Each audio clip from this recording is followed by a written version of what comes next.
Hello friends, একটা brand new blog নিয়ে চলে এসেছি। হ্যাঁ, এটা ছিল 26 জানুয়ারিতে আমার কাকু কাকিমার অ্যানিভার্সারি, 25th অ্যানিভার্সারি। তারা 25 ইয়ার্স একসাথে কাটিয়ে ফেলেছে। এই যে বিউটিফুল কাকিমা এবং আমাদের হ্যান্ডসাম কাকু।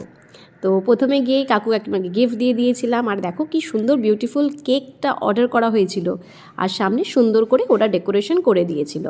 তো এইবার হচ্ছে এখানে কেক কাটিং সেরিমনি হবে, তারপরে তো মালা বদল রয়েছে, এগুলো অনেক কিছুই এখানে অ্যারেঞ্জমেন্ট করা রয়েছে। তো এখানে আমি বললাম তোমরা একটু দাঁড়িয়ে যাও, দু চারটে তোমাদের ফটোশ্যুট করে নিই। দেখো তার মধ্যেই চলে এসেছিল সায়ন্তনী। সায়ন্তনী হচ্ছে কাকু কাকিমার বড় মেয়ে। তো এই দেখো ওরা আর ছোট এই যে দুজন দাঁড়িয়ে আছে, একজন প্রিয়াংশী এবং প্রিয়াংশু, এরা টুইন্স। তো এইবার এখানে গ্রুপ একটা ফটো সেশন চলছিল, তারপরেই হবে কেক কাটিং সেরিমনি, মালা বদল, এগুলো সবই তোমাদের সাথে শেয়ার করছি, শুধু দেখতে থাকো। এবার বলা হচ্ছিল যে কেক কাটিংটা আগে নয়, কেক কাটিংটা পরে হবে। তো সেই কথা মতন একদম আমরা সবাই রেডি হয়ে গেছিলাম। এই দেখো এবার আমরা সবাইকে সরিয়ে দেবো, দিয়ে বলবো যে এবার তোমরা একটু মালাটাকে বদল করেই ফেলো। আর কাকু আর কাকিমা যা লজ্জা পাচ্ছিল, কাকু তো হেভি লজ্জা পাচ্ছিল, নিজের বউ ভাই 25 ইয়ার্স, কেন লজ্জা পাচ্ছিলে কাকু, পড়াও। তো আমরা সবাই খুব এনকারেজ করছিলাম।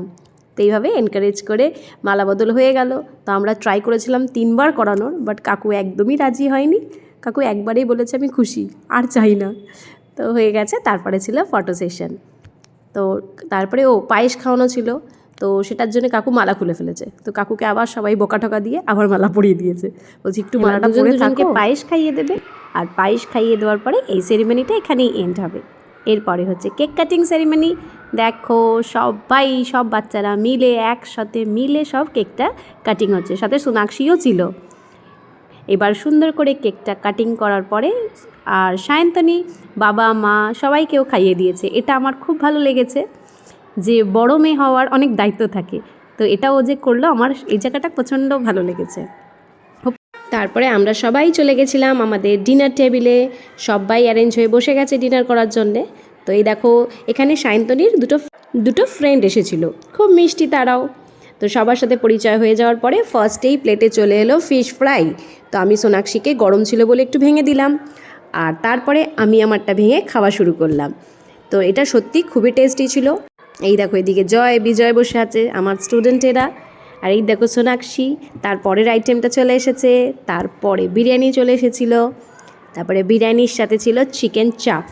তো একদম জমে মজা করে আমরা ডিনারটা কমপ্লিট করলাম। এই দেখো সোনাক্ষীর অবস্থা দেখেছো, খেয়েছে কম বকেছে বেশি। চিকেন চাপটাও চলে এসেছিলো একদম সুন্দর, আমার প্লেটেও চলে এলো। এবার জমিয়ে খাওয়া দাওয়া করে তারপরে ছিল চাটনি, তার সাথে ছিল পাঁপড়, তারপর ছিল মিষ্টি, সাথে কোল্ড ড্রিঙ্কস। সব কমপ্লিট করে বাড়ি চলে গেলাম। আজকের ব্লগটা